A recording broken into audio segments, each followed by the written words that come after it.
Tara, uwi na tayo guys. Kaya mag alas 4 na. Alas 4:30 ng hapon. Malayo pa tayo guys. Uwi pa tayo sa Barobo.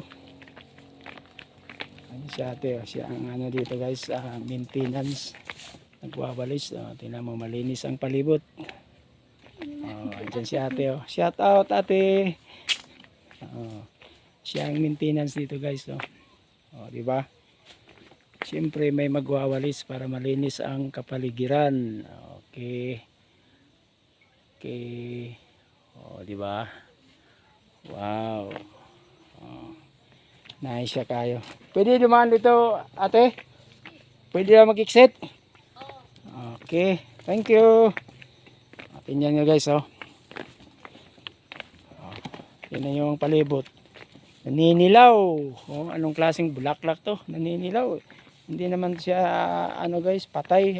Ganyan talaga ang kulay niya. Okay, di ba? Ano yan? Ano yung building na yan? Nakaano pa rin din sa dagat, nakadungaw pa rin. Tsaka may Dugi! Friend Dugi! Si Bantay, Bantay! Ikaw ang Bantay dito, Bantay.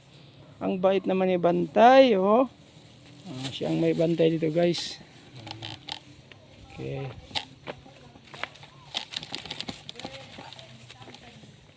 Diba?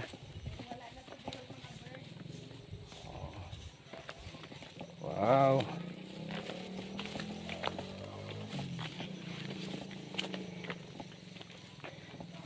Yung oras tayo makarating doon sa Barobo. Gabi na siguro guys. Siguro mga alas 5, alas 6. Depende sa takbo.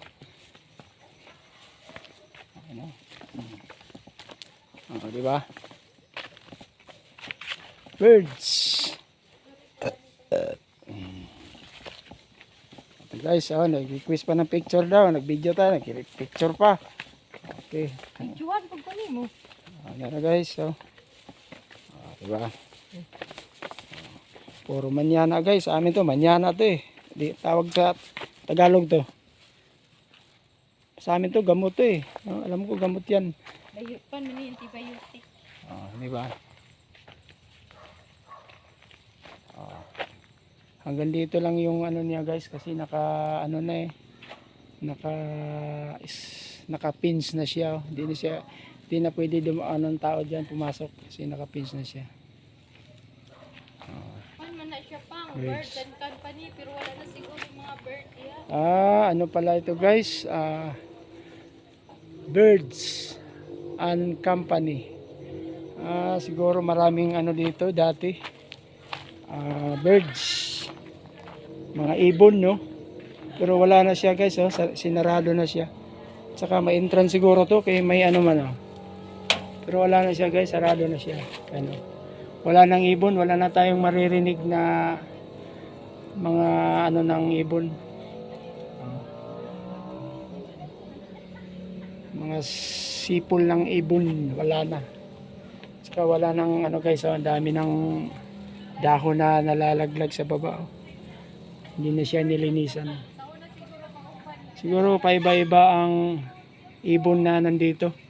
Nakakulong kasi ang hawla, ang daming hawla guys, Ay, mayroon pa, may ano guys, Ano 'yun?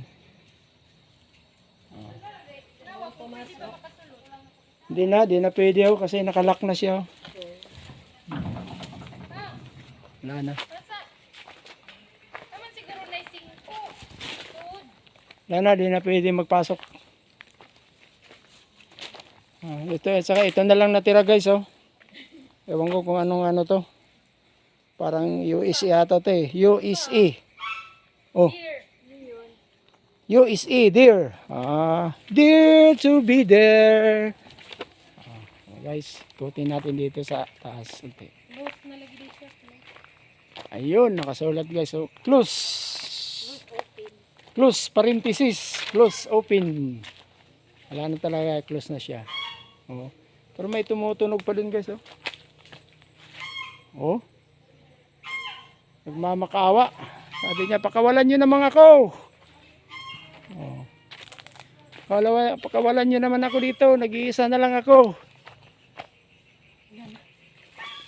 Wala na iris.